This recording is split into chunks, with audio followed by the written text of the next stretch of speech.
Hello guys, I'm back with another chapter of Geography Class 7 NCERT Chapter 3 Our Changing Earth।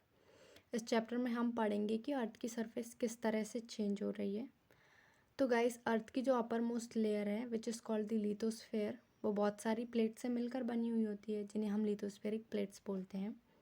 So in other words, the land mass on which both continent as well as oceans reside is called the lithospheric plates.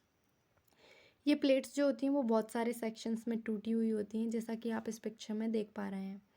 ये plates होती हैं वो बहुत slowly movement करती हैं, like a few millimetres each year. अब सवाल ये आता है कि ये प्लेट्स मूव क्यों करती हैं। तो गाइस, जैसा कि हम जानते हैं कि जो हमारी अर्थ है उसके अंदर में मॉल्टन मैग्मा है जो कि कॉन्टीन्यूअसली सर्कुलर मोशन में मूव करता रहता है। इसकी वजह से जो लिथोस्फेरिक प्लेट्स होती हैं उनमें मूवमेंट होता है, और इस मूवमेंट की वजह से अर्थ की सरफेस में बहुत सारे चेंजेस आते हैं। तो जो अर्थ का मूवमेंट है वो दो टाइप के फोर्सेस में डिवाइड है, that is exogenic and endogenic. So जैसा कि हम नाम से समझ पा रहे हैं, endo means inside and exo means outside. तो गाइस, जो एंडोजेनिक फोर्स है वो भी फर्दर दो टाइप्स का है, एक तो सडन है और एक डायस्ट्रोफिक है। सडन में जो फोर्सेस सडनली लगते हैं, जिन्हें मतलब में हम पहले से प्रेडिक्ट नहीं कर पाते, जैसे अर्थक्वेक है, वॉल्केनो एंड लैंडस्लाइड है। डायस्ट्रोफिक में वो बहुत स्लो प्रोसेस होती है, जैसे कि जो माउंटेन बिल्डिंग प्रोसेस होती है वो बहुत स्लो होती है। ऐसा नहीं होता कि आज यहाँ माउंटेन नहीं था और कल बहुत बड़ा माउंटेन बन के तैयार हो गया, तो ये बहुत स्लो प्रोसेस है।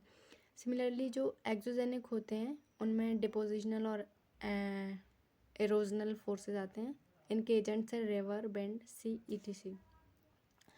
सो गाइस, जो एंडोजेनिक फोर्सेस होते हैं वो एक नेचुरल कैलामिटी होती हैं जिसकी, और ये बहुत ज़्यादा डिस्ट्रैक्शन क्रिएट करते हैं, और जो एक्सोजेनिक होते हैं वो उतना डिस्ट्रैक्शन नहीं करते हैं। तो अब हम देखते हैं कि जो लिथोस्फेरिक प्लेट्स होती हैं, जब लिथोस्फेरिक प्लेट्स में मूवमेंट होता है तो अर्थ की सरफेस में वाइब्रेशंस होते हैं। ठीक है, सॉरी, इससे पहले हमें वॉल्केनो करना है। तो what is volcano? Volcano is nothing but a ventilator of the earth through which the molten magma erupts. So जैसा कि हम जानते हैं कि वेंटिलेटर्स का क्या काम होता है, वो रूम के अंदर की हीट को बाहर की तरफ भेजते हैं। सिमिलरली जो वॉल्केनोज होते हैं वो भी सेम काम करते हैं। ये क्या करते हैं, जो अर्थ की जो मॉल्टन मैग्मा होता है उसे बाहर निकाल देते हैं, जैसा कि इस पिक्चर में आप देख पा रहे हैं। और जो लिथोस्फेरिक प्लेट्स मूव करती हैं तो अर्थ की सरफेस में वाइब्रेशंस होती हैं, और ये वाइब्रेशंस पूरी अर्थ की सरफेस में ट्रैवल करती हैं, और इन्हीं वाइब्रेशंस को हम अर्थक्वेक बोलते हैं। तो जो प्लेस जहाँ से वाइब्रेशंस स्टार्ट्स होती हैं उन्हें हम फोकस बोलते हैं, और जो प्लेस जस्ट फोकस के अबव होती है सरफेस पर उसे हम एपिसेंटर बोलते हैं। तो गाइस, जो एपिसेंटर होता है उसके जस्ट पास में बहुत सारा डिस्ट्रैक्शन होता है, और जैसे जैसे हम एपिसेंटर से दूर जाते हैं वैसे वैसे डिस्ट्रैक्शन कम हो जाता है, और जो अर्थक्वेक का जो स्ट्रेंथ होती है वो कम होती जाती है। तो जो अर्थक्वेक होता है उसे हम, एक मशीन होती है जिससे मेज़र करते हैं, जिसे हम बोलते हैं सिस्मोग्राफ। वाइल जो इसका मैग्नीट्यूड होता है उसे हम रिक्टर स्केल से मेज़र करते हैं, और जो भी अर्थक्वेक्स जिनका मैग्नीट्यूड मोर देन 7 या 7 के इक्वल होता है वो सब मेजर अर्थक्वेक्स की कैटेगरी में आ जाते हैं। सो गाइस, इस पेज में हम कुछ मेजर लैंडफॉर्म्स के बारे में देखने वाले हैं। जैसा तो अर्थ सरफेस है वो कॉन्टीन्यूसली इरोजन एंड वेदरिंग की वजह से चेंज होती रहती है। Weathering is the breaking up of rocks on the earth surface. एक पत्थर जो होता है वो कॉन्टीन्यूसली चेंज होता रहता है, हमें भी पता है। इसके पीछे बहुत सारे फैक्टर्स होते हैं, लाइक प्रेशर होता है, हीट होती है, टाइम होता है, और मतलब वहाँ के जो वेदर में चेंज आ जाता है उसकी वजह से भी ये सब होता रहता है। तो जो एरोजन की, अब बात करते हैं एरोजन की। Halogen is the process of bearing away of the earth surface by different agents like wind, water and ice. ये सभी एजेंट्स अर्थ की सरफेस से मटेरियल को एक जगह से दूसरी जगह पर ले जाते हैं। लाइक जो रिवर्स होती हैं वो सेडिमेंट्स को कैरी करती हैं, वैसे ही जो एयर होती है वो डस्ट पार्टिकल्स वगैरह को कैरी करती हैं। तो ये सभी मतलब में इरोजन और डिपोजिशन के एजेंट्स हैं। तो इस टाइप से एरोजन एंड डिपोजिशन चलता रहता है। अब देखते हैं रिवर किस टाइप से लैंडफॉर्म्स क्रिएट करती है। तो जब रिवर मतलब में जो रिवर होती है वो रॉक्स की हार्ड सरफेस पर फ्लो करती है, और जब ये रिवर मतलब में बहुत सी स्टीप स्लोप से गिरती है, और जो हार्ड रॉक्स होती हैं उनके जस्ट नीचे सॉफ्ट रॉक होती हैं, तो जब रिवर गिरती है तो वो रॉक्स को इरोड कर देती है, और जो सॉफ्ट रॉक्स होती हैं नीचे की साइड में वो उन्हें तोड़ देती है। इसकी वजह से एक प्लंज पूल का फॉर्मेशन होता है, जैसा कि आप इस पिक्चर में देख पा रहे हैं। इस टाइप के लैंडफॉर्म को हम बोलते हैं वाटरफॉल। ठीक है। और ये रिवर्स जो होती हैं वो मतलब उस टाइम पे जब ये मतलब में लाइक माउंटेन वगैरह से आती हैं या फिर हार्ड रॉक्स वगैरह से ऊपर से गिरती हैं, तो इनकी स्पीड बहुत हाई होती है, और जब ये मतलब प्लेन्स में एंटर करती हैं तो ये ट्विस्ट एंड टर्न्स में फॉर्म मतलब ट्विस्ट एंड टर्न्स में वो हो जाती हैं और मेंडर बना लेती हैं, कंटिन्यूअस मूव करती रहती हैं, और फर्दर मतलब एरोजन और डिपोजिशन हो जाता है ना।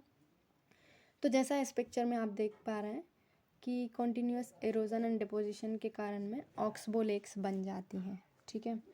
और ऐसे ही सिमिलरली जब जो फ्लड आते हैं रिवर में, तो जो प्लेन्स होते हैं उनमें वाटर चला जाता है एक्स्ट्रा, और वहाँ पे जो डिपोजिशन होता है वो डिपॉजिट हो जाता है, सेडिमेंट्स डिपॉजिट हो जाते हैं, जिसकी वजह से फ्लड प्लेन्स बनते हैं।